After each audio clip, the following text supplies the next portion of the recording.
મજામાં ને? તો મિત્રો ચાલો હવે આ સુંદર પાઠનું આપણે શ્રવણ તો કર્યું. એકવાર આપણે આ પાઠના એનિમેશનમાં ફરીથી જોઈએ એટલે તમને આ વાત બરાબર સારી રીતે સમજાશે અને તમને સમજવાની પણ ખૂબ મજા આવશે. સાંજના 7 થવા આવ્યા હતા અને ઊંચે ચડેલા મિલના ધુમાડા નીચે ઉતરીને વીજળીની રોશનીને ઝાંખી કરી રહ્યા હતા. મોટર, ગાડી, સાયકલ અને માણસોના ઠઠારાથી બજાર ભરચક હતું. અકસ્માતથી બચવા માટે હું ફૂટપાથ પર ચાલતો હતો. એક કંગાલ પર ઇતની રહેમ કરો. દર્દથી બોલાયેલા શબ્દોએ પગને આગળ જતા થંભાવ્યા. પાછા ફરીને જોયું તો હું 3 દરવાજા પાસે ઊભો હતો. ફરી એ જ શબ્દો સંભળાયા. મેં ડોકું જરાક ખેંચ્યું તો દરવાજા વચ્ચેની સાંકડી કમાનમાં એક અત્યંત કંગાળ સ્ત્રી બેઠી હતી. એટલી વારમાં તો મને રસ્તા વચ્ચે ઊભેલો જોઈને કેટલાક માણસો ધક્કા મારીને આગળ ચાલ્યા ગયા હતા. એવામાં વચ્ચેના સરિયામ માર્ગ પર એક નાના છોકરાને રસ્તો ઓળંગતા મોટરના મોંમાં મૃત્યુના મુખમાં જતો જોઈ મારી રાડ ફાટી ગઈ. સહજ જ એ તરફ હું દોડ્યો, પણ તે પહેલા તો શોફરે અત્યંત ચાલાકીથી છોકરાને ઉગારી લીધો ને તેની માં આગળ વધીને હાંફળી ફાંફળી દોડતી હતી. તેના તરફ એક ઠપકાભરી નજર નાખી હોર્ન વગાડી મોટર આગળ ચલાવી મૂકી. હું પાછો હટ્યો. ત્યાં એક જણ સાથે ભટકાયો. માફ કરજો માસ્તર. એક કંગાલ પર ઇતની રહેમ કરો. એ સ્ત્રી બેઠી હતી તે ખૂણામાં અંધારામાં નજર ફેરવી. તેના પગ પાસે ઉઘાડે શરીરે 3 છોકરા સૂતા હતા ને તેના ખોળામાં એક નાનું બચ્ચું દયામણું મોં રાખીને આવનાર જનારની સામે જોયા કરતું હતું. બાઈ અશક્ત હતી ને ગરીબી તેના પર અસહ્ય જુલમ કરી રહી હતી. ઊંડા ખાડા જેવી આંખોમાંથી તેજ પરવારી રહ્યું હતું. પોતે છોકરા માટે જ જીવનદોરી લંબાવતી હોય એમ તેના મોં પરથી દેખાતું હતું. મારો હાથ એકદમ કોટના ખિસ્સામાં પડ્યો. એ ખિસ્સાએ 2 કલાક પહેલા જ કલદાર રાણી છાપના રૂપિયા સાથે ભદ્રમાંથી શહેર તરફ મુસાફરી કરી હતી, પણ અત્યારે તે બોંઠો પડ્યો. માત્ર 3 પૈસા જ હાથે ચડ્યા. 9 આના સિનેમાએ ને રોકડા 6.25 આના હોટલે ઉપાડી લીધા હતા. સાધારણ માણસોના આવા તદ્દન સામાન્ય વિલાસમાંથી પણ ઘણા જણ પોષી શકાય તેમ છે. એ પસાર થઈ જતા વિચારની સાથે હાથ ખિસ્સામાંથી બહાર આવ્યો.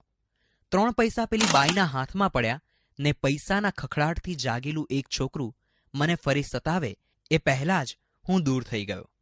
પણ અનાયાસે જ છોકરાના શબ્દો કાન પર પડ્યા. માં, કંઈ ખાવાનું છે? શું છે? લાવજો. ખાવાનું તો ભાઈ લાવે ત્યારે, પણ એ ગયો ક્યાં? ક્યારનો ગયો છે? હટો ભાઈ હટો. ફૂલોની ચાબડીઓ પર, નાળિયેર પર, સાબુ પર, ગોળ પર એમ અનેક પદાર્થો પર ફરતી દ્રષ્ટિ સામેના રસ્તા પર મીઠાઈની 2 દુકાનો છે તેની આગળ જામેલી લોકોની ઠઠ તરફ ખેંચાઈ. કાંઈક તહેવાર હતો ને બંને દુકાનદારોએ રોશની કરી હતી. મારા પગલાં સહજ તે તરફ વળ્યા. દુકાનમાં ગોઠવેલી મીઠાઈને જોવા માટે ઘણા ખરા ઊભા હતા. કેટલીક પારસી બાઈઓ મીઠાઈની ખરીદી કરતી હતી, પણ સૌથી દૂર ખૂણામાં એક નાનો 10-12 વર્ષનો છોકરો અત્યંત તૃષ્ણાથી અનિમેષ દ્રષ્ટિએ મીઠાઈના થાળ તરફ, ખાસ કરીને સૌથી આગળ પડેલા જલેબીના ચકચકિત ગુંજળાઓ તરફ જોઈ રહ્યો હતો. અચાનક મેં એને જોયો. ભક્તિભાવથી જાણે એની દ્રષ્ટિ ત્યાં ચોંટી રહી હતી. એના અંગ પર એકે સાજું લુગડું ન હતું કે એના ચહેરા પર આશા, નિરાશા કે એવા કોઈ જાતના ભાવ ન હતા. હું ધીમેથી ગોળ ચકરાવો ખાઈ પેલા છોકરાની પડખે પણ જરા દૂર અંધારામાં જઈ ઊભો ને એના પર નજર ઠેરવી. તે શાંત લીન બનીને જલેબી નિરખી રહ્યો હતો. એની આ સમાધિથી આકર્ષાયેલા એક જુવાને મારા તરફ જોઈને હાસ્ય કર્યું, પણ મારા તરફથી કશો જવાબ ન મળતા તે દુકાન તરફ વળ્યો. પાશેર જલેબીનું પડીકું બંધાવ્યું ને તેમાંથી એકાદ કાઢીને ખાતો ખાતો પેલા છોકરા પાસેથી પસાર થયો. અડધી આશામાં, અડધી ઘેલછામાં પેલા છોકરાએ જરાક હથેળી લંબાવી. સુગંધ લઈ શકાય એટલે નજીકથી પડીકાવાળા જુવાન સાથે જલેબીને પસાર થતી જોઈ તેનું મોં પાણી પાણી થઈ ગયું. તે પગના અંગૂઠા પર જરાક ઊભો થયો, નીચો થયો, ફરી શરીર ઉંચક્યું અને તરત જ નીચો થઈ પોતાનો ભોંઠો પડેલો હાથ તેણે પોતાના લગર વગર કંગાલ પહેરણમાં છુપાવી દીધો. પાછળથી મોટરના ભૂંગળાનો અવાજ આવ્યો. એ આંખ પણ નથી કે શું? એ જા જા જા, અહીં કેમ ઊભો છે? તારે શું લેવાનું છે? તારે શું લેવાનું હોય? બધાએ એમ કહી તેને ધિક્કાર્યો. બધા વેગને દાબતો હોય તેમ તે ધીમે દ્રઢ પગલે પાછો હટ્યો. એકદમ દુકાન પરથી નજર ખેંચી લીધી ને અત્યંત આર્ત સ્વરે ફિક્કા હાસ્ય સાથે બોલ્યો. હા ભાઈ, સાચું, હું સવારનો ભૂખ્યો છું, પણ મારે ભિખારીને શું લેવાનું હોય? તેણે જોરથી મુઠ્ઠી વાળી. અંદર ખખડેલા પૈસાનો અવાજ સ્પષ્ટ સંભળાયો. એક પણ દ્રષ્ટિ પાછળ ફેંક્યા વગર તે ચાલ્યો ગયો. આ ભિખારી એક દુકાને ઊભો રહી 6 પૈસાના દાળિયા જોખાવતો હતો. અચાનક મને પેલી સ્ત્રીના શબ્દો યાદ આવ્યા. અરે, કદાચ એ દરવાજાની સાંકડી નેળમાં સડતા કુટુંબનો આ છોકરો સ્તંભ હશે. કદાચ શું, એમ જ હશે. સામેની જ દુકાને નીચે બેસીને ધૂળમાં પોતાનું ચીથરું પાથરી તેમાં એ દાળિયા બાંધી રહ્યો હતો. તેણે એક મુઠ્ઠી તેમાંથી ભરી. વીજળીના પ્રકાશમાં એ મુઠ્ઠીને અદ્ધર જતી મેં જોઈ અને એને ઝડપી લેવા આતુર મોં પહોળું થતું દેખાયું. મારી નજરે પેલા ભિખારીના મોંને બંધ થઈને નીચું આવતું જોયું. તેનું વદન કરમાઈ ગયું હતું ને તેને ભરેલી દાળિયાની મુઠ્ઠી એમ ને એમ ચીથરામાં પેસી જતી હતી. ભૂખનું દુઃખ ગળી જઈને ચીંથરું વીંટાળી તે 3 દરવાજા તરફ ચાલ્યો અને પેલી સ્ત્રી પાસે જ ગયો. પેલા છોકરા એને વળગી જ પડ્યા ને સ્ત્રીએ પોતાની ફાટેલી તૂટેલી ગોદડી પર બેસાડીને પૂછ્યું, બેટા, તે કાંઈ ખાધું? મારા અંગે અંગમાંથી ટાઢની ચમકારી પસાર થઈ ગઈ. હા માં, મેં તો બહુ દાળિયા ખાધા, ખૂબ પાણી પીધું ને પછી આવ્યો. અત્યાર સુધી ક્યાં રોકાણો તો ભાઈ?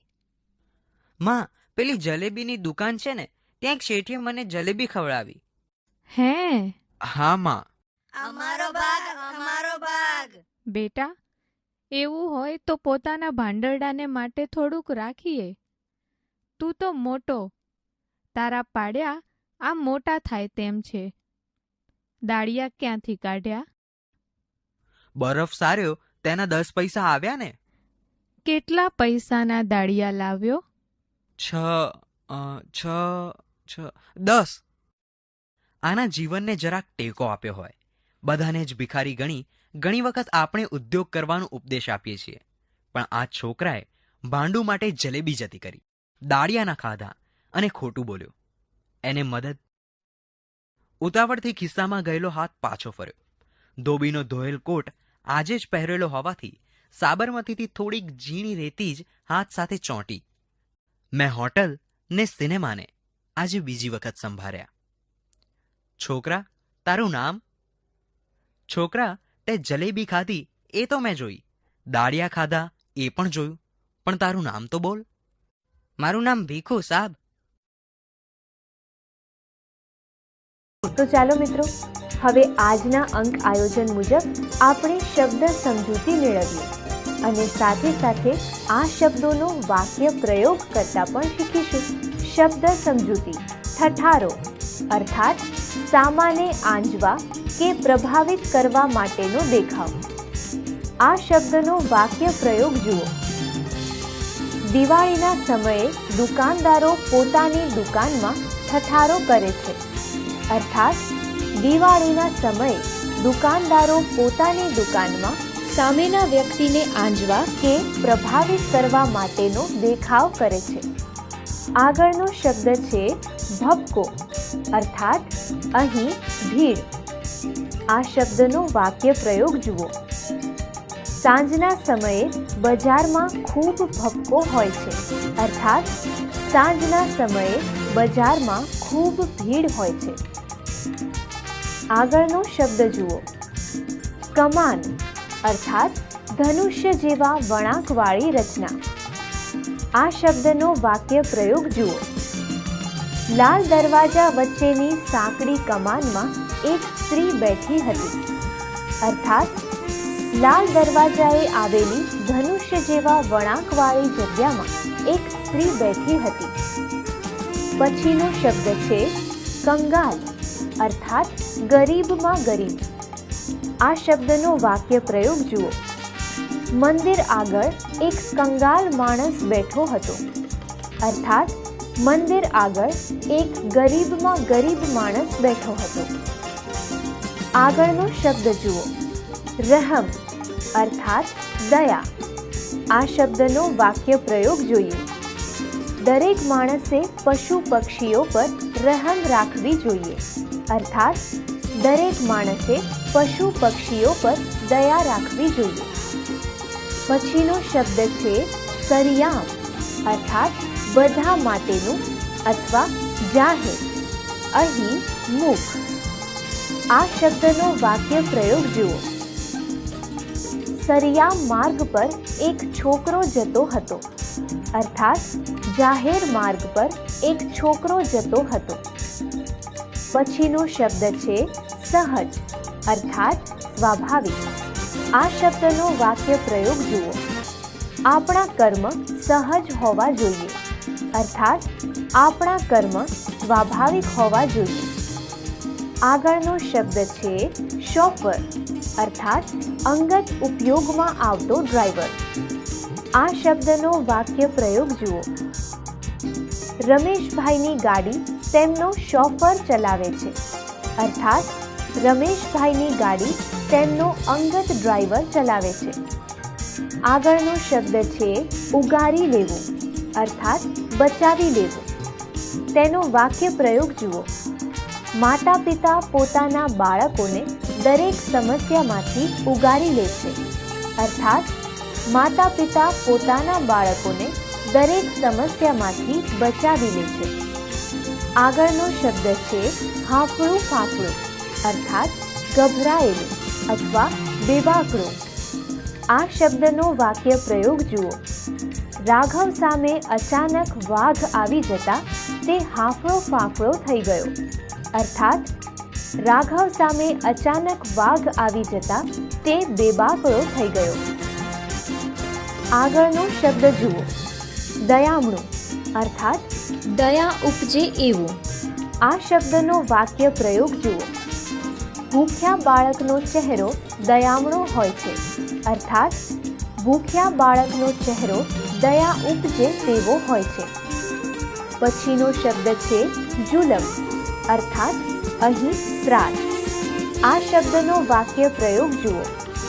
રીના પર ગરીબી અસહ્ય જુલમ કરી રહી હતી. અર્થાત રીના પર ગરીબી અસહ્ય ત્રાસ કરી રહી હતી. પછીનો શબ્દ છે જીવન દોરી અર્થાત આયુષ્ય રૂપી દોરી અથવા આવરદા. આ શબ્દનો વાક્ય પ્રયોગ જુઓ. નર્મદા ગુજરાતની જીવન દોરી છે. અર્થાત નર્મદા ગુજરાતની આયુષ્ય રૂપી દોરી છે. આગળનો શબ્દ છે કલદાર અર્થાત અહીં ચાંદીનો રણકારવાળો સિક્કો. આ શબ્દનો વાક્ય પ્રયોગ જુઓ. અજયના દાદા પાસે કલદાર સિક્કો છે. અર્થાત અજયના દાદા પાસે ચાંદીનો રણકારવાળો સિક્કો છે. તો મિત્રો, હવે જલ્દી મળીશું આવતા અંકમાં. ત્યાં સુધી મજા કરો. આવજો.